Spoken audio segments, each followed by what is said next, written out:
Привет, друзья! Сейчас в магазине Чижик появилось много новых, недорогих продуктов.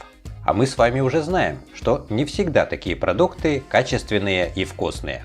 Поэтому я очень много всего купил, и сегодня мы с вами посмотрим, что стоит покупать, а что лучше обходить стороной. Вернер, сардельки свиные, 500 граммов. Написано, что из отборной свинины, без сои и без ГМО. Состав практически такой же, как и у колбасы. Это колбасное изделие категории Б.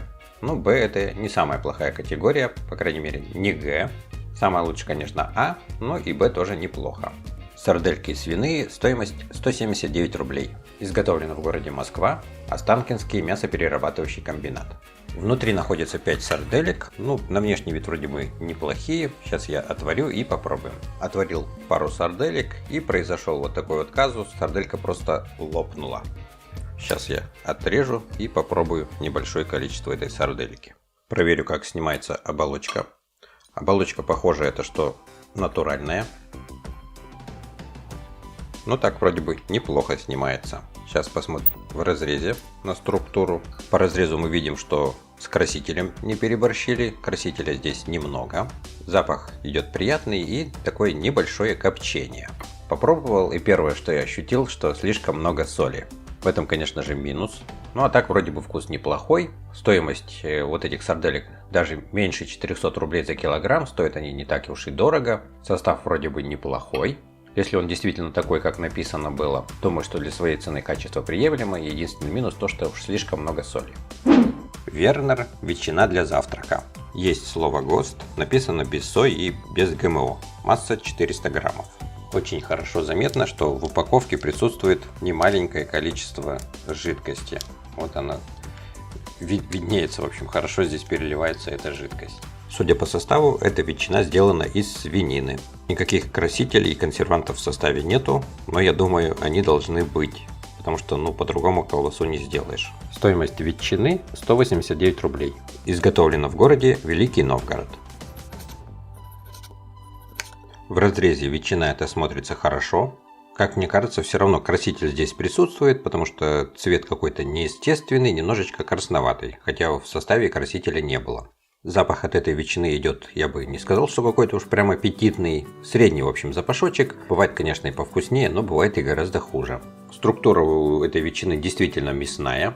Чувствуется, что мясо присутствует, когда жуешь, что похоже на мясо, в общем. Стоимость этой ветчины 500 рублей за килограмм примерно. Я думаю, что эта цена невысокая. И качество примерно тоже на эту цену. Если, конечно, купить ветчину подороже, то она будет повкуснее. По крайней мере, пахнуть будет более приятно. Вот здесь запах мне не очень понравился. Хотя структура хорошая и вкус такой средненький. Карпаччо куриное сырокопченое. Сделано это карпаччо из филе куриной грудки. Состав не очень хороший, куча всяких добавок. Стоимость карпаччо 79 рублей. Изготовлено в Московской области, город Дмитров. Вот такой вот шматок сырокопченого куриного филе. Разрежу, посмотрим, как оно в разрезе будет выглядеть. По сути дела, сырое мясо, кучу различных добавок сюда зафигачили. Не знаю, копчение натуральное, не натуральное. Но мне лично вот такая еда никогда доверия не внушает. Просто ради видео решил купить, посмотреть вообще, что это такое, и рассказать вам. По запаху пахнет копчененьким. Попробую на вкус этот деликатес. По вкусу вроде бы даже и неплохо. Но только что какое-то жестковатое это мясо, жуется не очень хорошо. Думаю, что, наверное, таким карпаччо не отравишься, потому что в составе огромное количество химических добавок, которые не будут давать развиваться различным бактериям. Но все равно мне как-то больше нравится что-то такое варено-копченое. В общем, сыро-копченое я как-то еду не люблю, да и вообще копченое не очень люблю. Поэтому я бы карпаччо второй раз такой бы не купил. Вкус, в общем, такой специфический, в общем, не на мой вкус. Светаево, молоко пастеризованное, жирность 2,5%. Присутствует слово ГОСТ. В составе только лишь молоко. Стоимость молока 64 рубля. Изготовлено молоко в Калужской области, город Медынь. Заливаю овсяные хлопья этим молоком. Цвет у молока нормальный, насыщенный. Сейчас сварю кашу и попробую. Каша сварилась. Давайте посмотрим, как она выглядит. На внешний вид точно такая же каша, как я варил из другого, более дорогого молока. Сейчас попробую на вкус. На вкус какая-то сладковатая каша с другим молоком такого привкуса сладковатого не было. Видимо, молоко какое-то тоже сладковатое. Ну а так, неплохо. Я покупал и другое молоко, которое тоже вот в других магазинах недорогое, примерно за такую же цену. И там вообще было оно невкусное, и каша вообще была несъедобная. Можно, конечно, есть, но невкусно. Здесь вполне нормальная каша, и даже вот такой небольшой сладковатый привкус, что даже и сахара в эту кашу еще дополнительно добавлять не нужно. В общем, думаю, что для своей цены качество молока вполне нормальное, потому что покупать, если какого-то другого производителя, то оно там уже в районе 100 рублей. Это, конечно, существенно дешевле молоко. Гранд-меню – холодец мясной говяжий. На мясном бульоне есть слово ГОСТ, но какой номер не написан. Масса 300 граммов. Здесь уже написан номер ГОСТа. В составе есть действительно говядина, но и также есть субпродукты. Состав не полностью натуральный, есть консервант.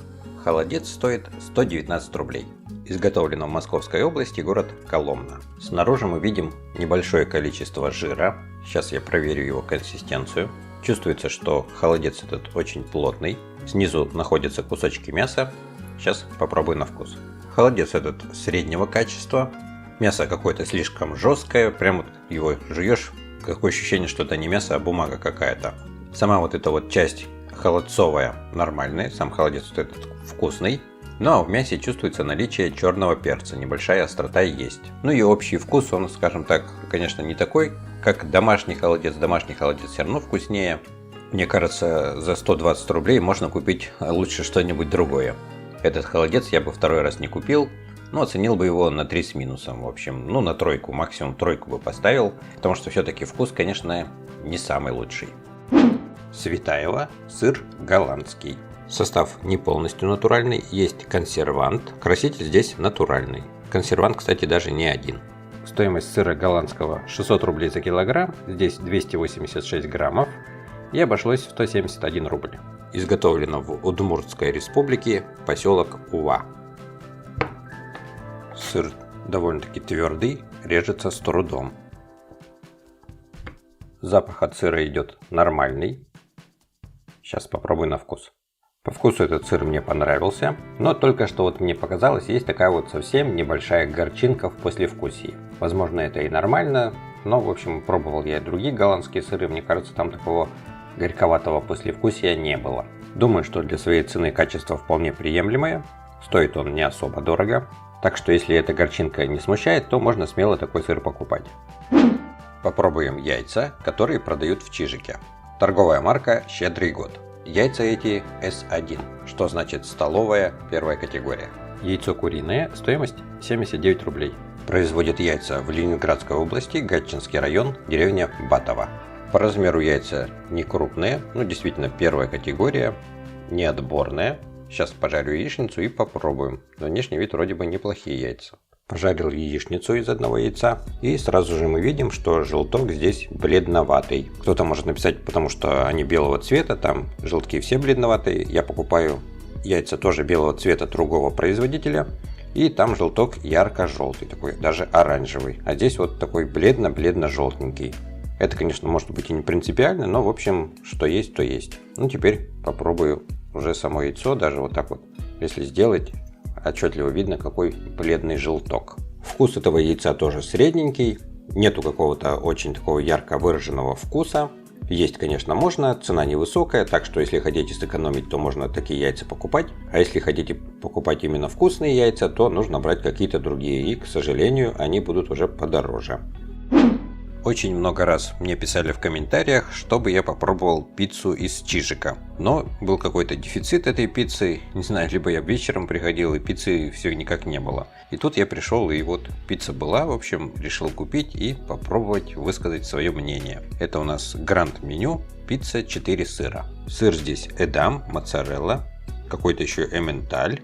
И сыр даже с плесенью. Масса пиццы 390 граммов. Состав, конечно, не полностью натуральный, но неплохой. Добавок здесь немного. Пицца 4 сыра. Стоимость 149 рублей. Изготовитель пиццы ООО «Морозко». Адрес производства Московская область, город Бронницы. Сама пицца, в отличие от коробки, небольшая. Я думал, она будет во всю коробку, но она гораздо меньше. Пицца испеклась. Внешне она смотрится вроде бы неплохо, так как это пицца 4 сыра, поэтому только лишь сыр сверху. Также еще мы здесь видим, что соус, но соуса, как мне кажется, здесь не очень много. Тесто довольно-таки толстое. Разрежу и можно будет попробовать. Посмотрим на кусочек в разрезе. Снизу мы видим, что хорошо вроде бы тесто пропеклось, ничего не подгорело. Слой начинки здесь тоньше, чем слой теста. Съел практически всю пиццу, только вот 3 кусочка осталось. Все пытался ее распробовать. И все никак не мог почувствовать вот этот вот сыр с плесенью. Вроде бы он визуально здесь присутствует, но во вкусе особо он не ощущается.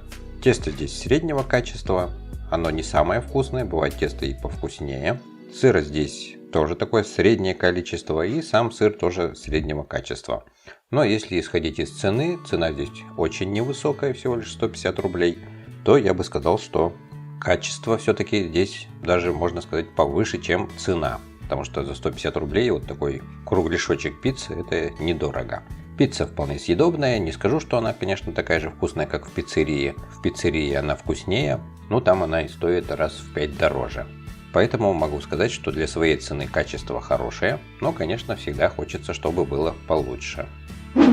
Сухарики «Холодец и хрен» из ржаной и пшеничной муки. Масса 100 граммов. В составе нету ни холодца, ни хрена. Здесь есть только горчица и еще какие-то натуральные вкусоароматические вещества и просто вкусоароматические вещества, видимо, не натуральные. Огромное количество различных добавок. Сухарики с хреном. Стоимость 29 рублей. Изготовлено в Воронежской области, деревня Богданово. От этих сухариков идет запах горчицы. Сейчас попробую на вкус. Ни холодца, ни хрена во вкусе не ощущается, чувствуется лишь только наличие соли и горчицы. Эта горчица дает остроту.